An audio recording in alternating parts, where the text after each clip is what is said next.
Bismillahirrahmanirrahim. Today our topic is daffodils, part 2. In that video, we will discuss the stanza, paraphrasing, understanding of figure of speech and topic discussion. We will do that in that video.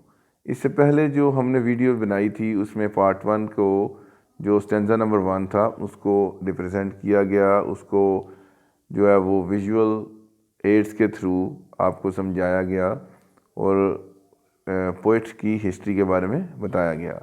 आज की video में भी मैं यही चाहता हूँ कि आपको भी ये चीज़ रियलाइज़ होनी चाहिए कि हम भी जैसे किसी नदी के किनारे डैफोडिल्स का नज़ारा कर रहे हैं। अपनी तरफ से मैंने पूरी कोशिश की कि आपको भी इस पोएम की जो है मुकम्मल समझ आए, एक एक चीज़ आपको नज़र आए। ठीक है, तो चलते हैं स्टेंजा नंबर 2 की तरफ। Continuous as the stars that shine and twinkle on the Milky Way, they stretched in never-ending line along the margin of a bay. 10,000 saw I at a glance, tossing their heads in sprightly dance. So, इसमें हम इसके पहले meanings को discuss करते हैं। Continuous mean unending, यानी ना ख़त्म होने वाली चीज़। ट्विंकल, ट्विंकल मीन शाइन करना, ये जो सितारे ट्विंकल करते हैं। Milky way, Galaxy that contains planet. Margin, margin कहते हैं एज को, किसी चीज़ के किनारे को, बैंक को, बॉर्डर को हम मार्जिन कहते हैं। ग्लांस कहते हैं a brief, a quick look, यानी जल्दी से किसी चीज़ की तरफ देखना या किसी की चीज़ की तरफ वाज़े तौर पर देखना। टोजिंग, ट्विस्टिंग, मतलब ट्विस्ट करना, मूव करना। स्प्लाइटली मीन होता है एनर्जेटिक, एनर्जी के से भरा हुआ, एक्टिव, चुस्त। फुल ऑफ लाइफ, ज़िंदगी से भरा हुआ। ठीक है, so these are the meanings of that stanza. अब ज़रा हम देखेंगे कि इसको पिक्चर के थ्रू एक विजुअल इसका हम इम्पैक्ट देखना चाहते हैं स्टूडेंट्स को, ताकि जल्दी से याद हो जाए। Continuous as the stars that shine, बिल्कुल ऐसे जैसे सितारे चमकते हैं। ठीक है, जैसे सितारे चमकते हैं। Continuous as the stars are that shine and twinkle on the Milky Way. ये देखें, इस तरह ये जो आप पिक्चर को देख रहे हैं, देखें जिस तरह ऐसे लगता है जैसे कहकशां के अंदर सितारे चमक रहे हों। तो पिक्चर के थ्रू एक मैसेज को डिलीवर करना चाहते थे। They stretched in never ending line, यानी एक ऐसी लाइन जो कि ख़त्म ही नहीं हो रही। ठीक है, नेवर एंडिंग लाइन। देखें या जहाँ तक आप देखेंगे आपको डैफोडिल्स ही डैफोडिल्स नज़र आएंगी। तो देखें कितनी लंबी एक नेवर एंडिंग लाइन, हमारी नज़र ख़त्म हो जाती है, हमारे जो किनारे तक, हमें दूर तक जो है वो एक ही चीज़ नज़र आ रही है, एंड दैट इज़ डैफोडिल्स। तो इसको कहते हैं they stretched in never ending line, यानी वो फैली हुई थी, इस तरह फैली हुई थी कि जैसे कि ना ख़त्म होने वाली लाइन हो, यानी नज़र जहाँ तक जाती थी वहाँ तक सिर्फ डैफोडिल्स ही नज़र आती थी। अब यहाँ पर देखें ट्विंकल, यहाँ पर ट्विंकल का मतलब भी बताया गया, शाइन लाइक अ स्टार। सो यानी सितारों की तरह चमकने को ट्विंकल कहते हैं। स्ट्रेच्ड का मीनिंग बताया गया कि फैले हुए, spread. Along the margin of a bay, एक नदी के किनारे के साथ साथ। ये देखें ज़रा, एक नदी का किनारा आया आपके, along the margin of a bay. तो मार्जिन क्या क्या आपको बताया गया था मीनिंग? किसी भी चीज़ का किनारे को मार्जिन कहते हैं, जैसे मार्जिन लाइन का भी कहा जाता है। ठीक है, along the margin of a bay यानी किसी नदी के किनारे पे डैफोडिल्स लगी हुई थी। 10,000 सा आई एट अ ग्लांस, मैंने एक ही नज़र में 10,000 देखी। ये पोइट ने यहाँ पे एग्जेजरेट किया है, किसी चीज़ को एग्जेजरेट किया, यानी किसी चीज़ को बढ़ा चढ़ा के वो बयान कर रहा है। That is called hyperbole. So यहाँ पर उसने कहा कि 10,000 सा आई एट अ ग्लांस, मैंने एक ही नज़र में जो है वो 10,000 देखी। मिल्की वे, यहाँ पर देखें कि मिल्की वे जो है वो मिल्की वे कैसा होता है। So I am going to zoom it, that is Milky Way. यानी सितारों का कहकशां जो होता है। Then there is a margin, margin यानी कि किनारे पे, एज और बॉर्डर, बॉर्डर पे या किनारे पे जो लगी थी वो डैफोडिल्स थी। So tossing their heads in sprightly dance, वो अपने जो डांस कर रही थी अपने खुशी से अपने सर को झूम रही थी। Tossing moving to and fro, ठीक है, मूविंग टू एंड फ्रो तो यानी कि आगे पीछे मूव करना। Sprightly full of energy. जी यहाँ पर अब हम इसके फिगर ऑफ स्पीच को डिस्कस करेंगे। सबसे पहले तो वैसे मैंने सिमिली और मेटाफर वगैरह की, फिगर ऑफ स्पीच की अलग से भी वीडियो दी हुई है, लेकिन यहाँ पर मैं एक मतलब दोबारा उन्हें बताना चाहूँगा। Simile, what is simile? Simile is a direct comparison between two different things using as और लाइक, यानी ये दो चीज़ों के दरमियान में एक ऐसा कंपैरिजन होता है जो डायरेक्ट कंपैरिजन होता है, ठीक है। उस कंपैरिजन में हम एज और लाइक को इस्तेमाल करते हैं। ये देखें, इसकी एक एग्जांपल है, I wander lonely as a cloud, मैं एक बादल की तरह घूम रहा था। अब ये जो एज है ये इस चीज़ को डिफाइन कर रहा है, एज या लाइक जो है वो चीज़ को बता रहा है कि ये एक सिमिली है, ठीक है। फिगरेटिव लैंग्वेज में सिमिली एक बहुत अहम किरदार अदा करता है। In the above line the poet has compared himself to a cloud using as, यानी उसने कंपेयर किया, पोइट ने कंपेयर किया अपने आप को बादल के साथ, और उसने इस्तेमाल किस चीज़ को किया कंपेयर करने के लिए? एज को। This is an example of simile. अब दूसरी एग्जाम्पल जो है उसके स्टैंजा नंबर 2 में मिलती है, continuous as the stars that shine along with the margin of the bay. So यहाँ पर देखें, कॉन्टीन्यूस एज द स्टार्स, अब यहाँ पर उसने कंपेयर अपने आप को कर रहा है स्टार्स के साथ, ठीक है। यहाँ पे उस डैफोडिल्स को कंपेयर कर रहा है स्टार्स के साथ, ठीक है, लेकिन उसको कंपेयर करने के लिए वो एज को यूज़ कर रहा है। In the above extract the poet has compared the flowers with the shining stars on the Milky Way. So आपको यहाँ पर समझ आ गया कि simile, what is simile? Simile होता है डायरेक्ट कंपैरिजन। जब हमने डायरेक्ट कंपैरिजन करना है और उसमें हमने क्या करना है कि हमने इसमें एज और लाइक का इस्तेमाल करना है।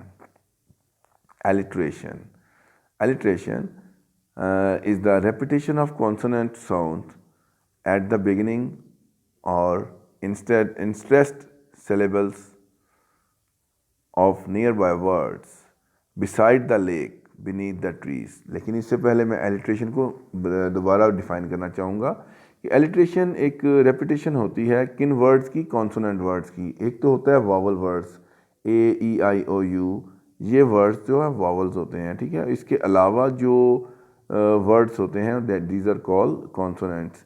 और कॉन्सोनेंट में भी जो चीज़ काउंट करती है वो हमने उनकी साउंड चेक करनी होती है। साउंड जो है उनकी कॉन्सोनेंट होनी चाहिए, कॉन्सोनेंट साउंड, ठीक है। कॉन्सोनेंट वर्ड नहीं, सम टाइम ऐसा भी होता है कि कॉन्सोनेंट वर्ड तो आ जाता है लेकिन उसकी साउंड वावल वाली होती है, ठीक है। सो हमने कॉन्सोनेंट साउंड को चेक करना है। तो बी जो था, ये बी, इसकी आवाज़ भी, इसकी साउंड भी जो है, क्योंकि वो आ रही है कॉन्सोनेंट साउंड आ रही है, सो इसलिए इसको हमने किस में किया, इंक्लूड किया? एलिट्रेशन में। Beside the lake beneath the trees, यानी बी beside the lake beneath the tree. तो यहाँ पर देखें एलिट्रेशन आई कि दो कॉन्सोनेंट साउंड्स जो थी वो आपस में एक दूसरे के साथ एक छोटे से वक्फे के बाद जब रिपीट हुई, that is called alliteration. And dance with the daffodils, ठीक है। अब देखें डांस का D and with the daffodils, तो इसमें डैफोडिल्स के अंदर जो दो डी आ रहे हैं तो ये भी एक consonant sound दे रहे हैं, that is called alliteration. The repetition of the sound B and D in the above lines are example of alliteration. Hyperbole. Hyperbole is an exaggerated statement. यानी जब किसी चीज़ को हमने बढ़ा चढ़ा के बयान करना है, उसकी हकीकत साइज से उसको बढ़ा के बयान करना है, that is called hyperbole. When all at once I saw a crowd, जब मैंने एकदम से देखा, एक क्राउड देखा, ठीक है। When all at once I saw a crowd, मैंने एक क्राउड देखा, एक हजूम देखा। 10,000 saw I at a glance, मैंने एक ही लम्हे में 10,000 डैफोडिल्स देखी। सो अब देखें, एक ही लम्हे में उसने जो है वो डैफोडिल्स को देखा भी और उसने 10,000 काउंट भी कर ली, ये नहीं होता, ठीक है। ये उसने एग्जेजरेट किया है, किसी चीज़ को एग्जेजरेट किया है, and that is the best example of hyperbole and exaggerations. तो यहाँ पर देखें कि हमें इधर से समझ आ जाना चाहिए कि किसी चीज़ को जब बढ़ा के बयान किया जाता है, हो सकता है उसने थोड़ी सी देखी हो, 2-4 देखी हो, 10-15 देखी हो, या 100 या 10,000 देखी हो, लेकिन उसने एकदम से बात को बढ़ा दिया। कहता है जी कि when all at once I saw a crowd, अब थी वो कम, उसने एकदम उनको हजूम बना दिया। 2-4 होंगी या 100-150 होंगी, लेकिन उसने क्या किया, इसको एक हजूम बना दिया। और नीचे वाली लाइन में उसने कहा कि 10,000 सा आई एट अ ग्लांस, मैंने एक ही नज़र में 10,000 देखी। तो क्या उसने काउंटिंग की थी? नहीं, उसने काउंटिंग नहीं की, उसने एक्सेजरेट किया एक वर्ड को, एक छोटी सी चीज़ को बढ़ा चढ़ा के बयान किया। In the two examples above, the poet has used crowd and 10,000 to mean a lot of daffodils, but he must not have counted them there at a glance. उसने एक ही नज़र में उसको देखा नहीं, काउंट नहीं किया था। This is an obvious exaggeration. ये एक यकीनी तौर पर एक बात को बढ़ा के बयान करने वाली चीज़ है। They stretched in never ending line. अब यहाँ पर एक और एग्जाम्पल आ गई हाइपरबोले की, कि उसने इसको बयान किया कि ये एक ऐसी लाइन थी। अब इट डजेंट मीन कि वो वाकई ऐसी लाइन थी कि ख़त्म ही नहीं हो रही थी, दुनिया में चलता जा रहा था, तो फिर तो सारी दुनिया में हर जगह जो है वो डैफोडिल्स ही होनी चाहिए, लेकिन नहीं, यहाँ पर पोइट ने उसको एग्जेजरेट किया और उसने ये कहा कि they stretched in never ending line, यानी वो ना ख़त्म होने के करीब थी, एक ऐसी लाइन में थी जो ना ख़त्म हो रही हो। Yes, the flowers were stretched in a vast area, but that is surely not never ending. The poet has made an overstatement here. तो यहाँ पर उसने एक overstatement they the. What is personification? The poet has attributed human characteristics to the daffodils, non-human objects in the poem. जब उसने poem में एक flower को इंसानी खूबियाँ दे दी, ह्यूमन करेक्टरिस्टिक्स दे दी, तो दैट इज़ कॉल्ड पर्सोनिफिकेशन।